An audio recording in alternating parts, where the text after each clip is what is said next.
एक बार सोचो, अगर तुम ऐसे कमरे में फंस जाते हो जो तुम्हारी जान के पीछे पड़ा हो। तो आज हम ऐसी ही फिल्म की बात करने वाले हैं जहाँ पे एक आदमी ऐसे कमरे में फंस जाता है जो उसके लेने की देनी कर देता है। मूवी की शुरुआत में हम माइक नाम के आदमी को देखते हैं जो एक बीच पे सर्फिंग कर रहा होता है। दरअसल माइक अलग अलग शहरों में जाकर वहाँ की भूतिया जगह पर रहकर उन पर डरावनी किताबें लिखता है। जब वो लहरों में था तो आसमान से एक प्लेन गुजरता है जिसके ऊपर एक बैनर लगा होता है। माइक ने उसको पढ़ने की कोशिश की, लेकिन जब तक एक जोरदार लहर आकर उसको बहा कर ले जाती है। खैर, जैसे तैसे वो जिंदा बच गया। फिर वो पोस्ट ऑफिस से अपना सामान लेने के लिए गया। तभी माइक को उसमें डॉल्फिन होटल का कार्ड मिला जिस पर लिखा था कि 1408 में जाना मना है। ये देखने के बाद माइक काफी खुश हो जाता है और उसने होटल में फोन करके इस बारे में पूछा, लेकिन रिसेप्शनिस्ट ने उसे ये कमरा देने से साफ इनकार कर दिया। मगर माइक भी आसानी से मान जाने वालों में से नहीं था। उसने तुरंत 1408 नंबर वाले कमरे के बारे में और जानकारी ढूंढनी शुरू करी और तभी एक खुलासा होता है कि इस कमरे में कई लोगों की जान गई थी, इसलिए इस कमरे को हमेशा के लिए बंद कर दिया गया था। अब माइक तुरंत न्यूयॉर्क के लिए निकल जाता है और टैक्सी लेकर एक डॉल्फिन होटल पहुंचा। अंदर जाकर उसने रिसेप्शनिस्ट से 1408 देने की मांग करी तो वो हैरान हो जाती है और उसने माइक को मैनेजर गैरल्ट के ऑफिस में भेज दिया। माइक ने गैरल्ट को बताया कि उसे सिर्फ एक रात के लिए कमरा चाहिए। तो गैरल्ट ने कहा उसको, ये रात तो भूल जा, तुझको एक सेकंड भी उस कमरे में रुकने नहीं दिया जाएगा। और तो और अब तक कुल 56 लोग इस कमरे में मारे गए हैं। उसके बाद गैरल्ट ने उसे इन सभी लोगों की जानकारी वाली डायरी दी, लेकिन अब भी माइक उस कमरे में जाने के लिए अड़ा हुआ था। आखिरकार जब माइक नहीं माना तो गैरल्ट ने उसको 1408 कमरे की चाबी दे दी। इसके बाद वो दोनों 14वें माले पे पहुंचते हैं और माइक अकेला ही आगे बढ़ गया और अब माइक को अजीब सा महसूस हो रहा था। खैर, उसने 1408 का ताला खोला और अंदर जाकर दरवाजा बंद कर लिया। फिर इधर उधर वो घूमकर अपने टेप रिकॉर्डर से इस कमरे का माहौल को बयां करने लगता है। उसने कहा कि ये बेहद बोरिंग है, लेकिन तभी रेडियो पे एक गाना बजने लगता है। माइक ने पीछे मुड़कर देखा कि उसके सिनारे पे 2 चॉकलेट पड़ी थी। उसने उसमें से एक चॉकलेट उठाकर खा ली और तभी उसको अजीब सी आवाज सुनाई देनी लगती है। उसको लगा कि इस कमरे में कोई है और वो थोड़ा खुश हो गया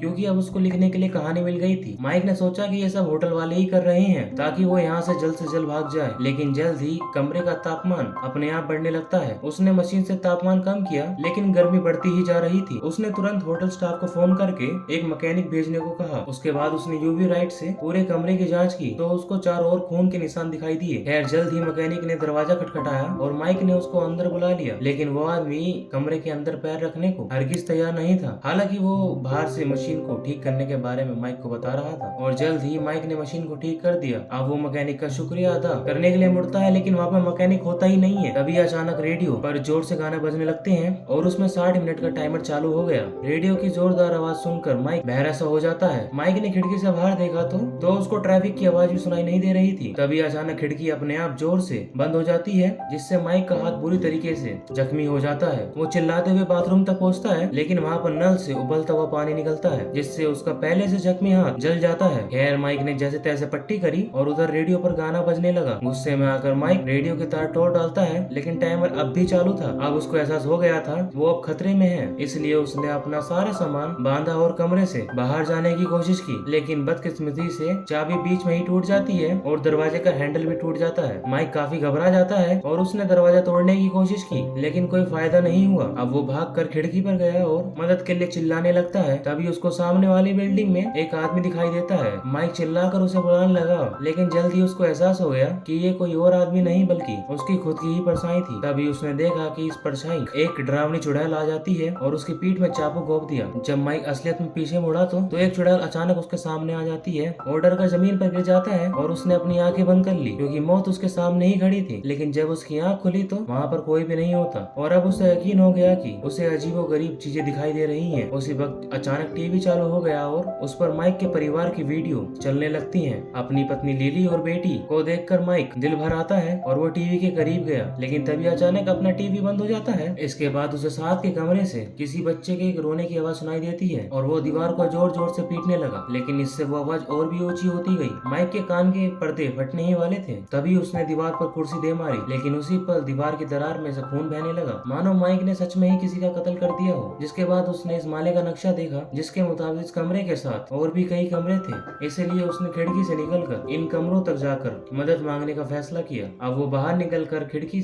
के किनारे पर आगे बढ़ने लगता है, लेकिन जल्द ही उसको एहसास हुआ कि इस होटल में 1408 के अलावा और कोई भी कमरा नहीं था। अब वो घबरा कर फिर से अपने कमरे की ओर बढ़ने लगता है। तभी अचानक से एक औरत ने उसे धक्का दे दिया, पर वो जैसे तैसे लटक कर बच जाता है। इसके बाद उस औरत का भूत इस खिड़की से बाहर उड़ गया और माइक वापस से कमरे में घुस जाता है। उसने फिर से नक्शा देखा, लेकिन अब सिर्फ वहाँ पर कमरा नंबर 1408 ही बना था। तभी इसने उधर उधर देखा, पूरा कमरा एकदम बदल चुका था। माइक को इस पर यकीन ही नहीं हुआ, इसीलिए उसने फिर से अपना टेप रिकॉर्डिंग को सुनी, लेकिन उसमें भी माइक यही कह रहा था, ये कमरा भूतिया है। फिर उसने अपना बैग खोला तो उसमें से उसे एक लैपटॉप मिला। उसने इंटरनेट चलाकर तुरंत अपनी पत्नी को वीडियो कॉल करी और उसको बताया कि इस भूतिया जगह पर फंस गया है। उसने लिली से डॉल्फिन होटल के कमरा नंबर 1408 में तुरंत पुलिस भेजने को कहा, लेकिन उसी पल कमरे में लगा आग बुझाने वाला पानी का फव्वारा अपने आप ऑन हो जाता है और इस तरीके से पानी लगने से उसके लैपटॉप में खराबी आ जाती है। थोड़ी देर बाद जब फव्वारा बंद हुआ तो कमरे में बर्फ जमने लगी। इतनी ठंड से बचने के लिए उसने कुछ चीजें जलाकर गर्माहट लेने की कोशिश की, लेकिन जल्द ही बर्फ में जलने से उसकी मौत होने वाली थी। मगर अचानक से उसके लैपटॉप पर एक कॉल आती है। ये लिली थी और उसने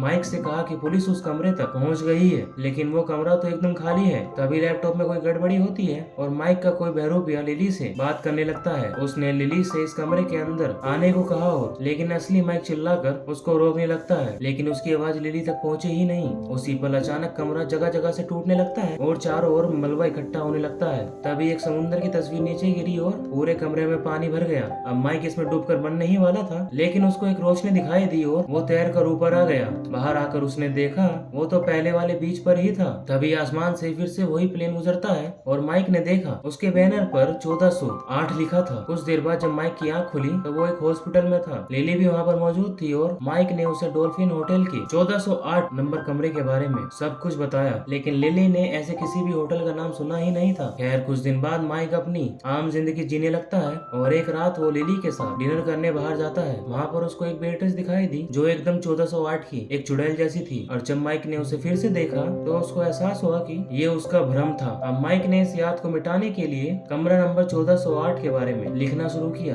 जल्द ही उसकी किताब पूरी हो गई और वो उसे अपने पब्लिशर को भेजने के लिए पोस्ट ऑफिस जाता है, लेकिन वहाँ एक आदमी ने कहा पोस्ट ऑफिस बंद हो चुका है। उसका चेहरा देखकर माइक एकदम हक्का बक्का रह गया। असल में उसका चेहरा हूबहू डॉल्फिन होटल के बेल बॉय से मिलता था। तभी अचानक वहाँ के लोग पोस्ट ऑफिस को तोड़ने लगते हैं और माइक ने देखा एक बार फिर से 1408 में पहुँच गया था। तभी ये खुलासा होता है कि पूरा हफ्ता जो उसने बाहर बिताया था वो सिर्फ एक सपना था, क्योंकि वो अभी भी 1408 में ही कैद था। अब तो ये कमरा एकदम बर्बाद हो गया था। माइक जोर जोर से मदद के लिए चिल्लाने लगता है। तभी उसकी बेटी वहाँ पर आ जाती है। माइक जानता था कि ये भी एक इसी कमरे की कोई चाल है, लेकिन फिर भी उसने केटी को गले लगाया। हमको पता चलता है कि कुछ साल पहले ही केटी की कैंसर की वजह से मौत हो गई है। अपनी बेटी को खोकर माइक और लिली सदमे में चले गए थे। माइक ने केटी से कहा कि वो हमेशा साथ रहेंगे, लेकिन तभी केटी उसकी बाहों में ही मर गई और बेचारा माइक फूट फूट कर रोने लगता है। अचानक रेडियो पर जोर से गाना बजा और फिर केटी का शरीर मिट्टी होकर मलबे में मिल जाता है। ये सब देखकर माइक मानो पागल सा हो गया था और उसने कमरे में तोड़फोड़ करनी शुरू कर दी। उधर रेडियो का टाइमर खत्म होने ही वाला था। टाइमर खत्म होते ही माइक फिर से कमरा नंबर 1408 में पहुंच जाता है। कमरे की हालत एकदम पहले जैसी थी और इधर फिर से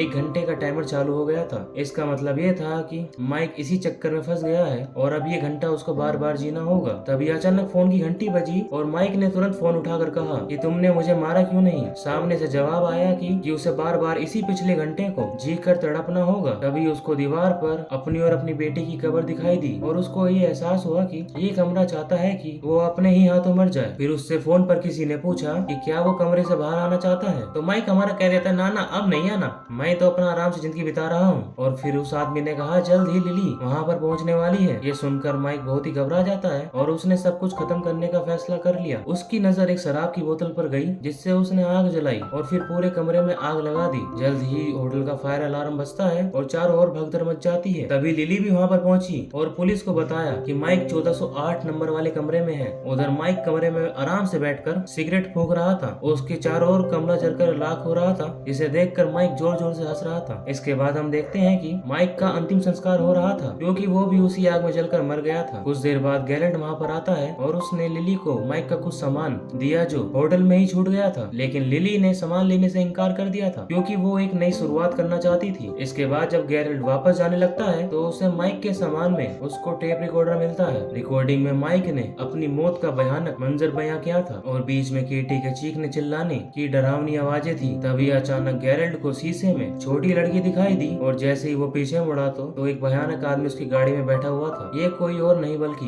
बुरी तरह जला हुआ माइक ही था। इससे डरकर गैरेंट ने टेप रिकॉर्डर वापस रखा और फटाफट वहाँ से चला गया। अंत में हम देखते हैं कि माइक की आत्मा हमेशा के लिए 1408 नंबर कमरे में ही रह गई और यहीं पे हमारी मूवी खत्म होती है। अब आप लोग बताओ कमेंट बॉक्स के अंदर, अगर ऐसा कमरा आपको मिल जाए तो कितनी फटेगी आप।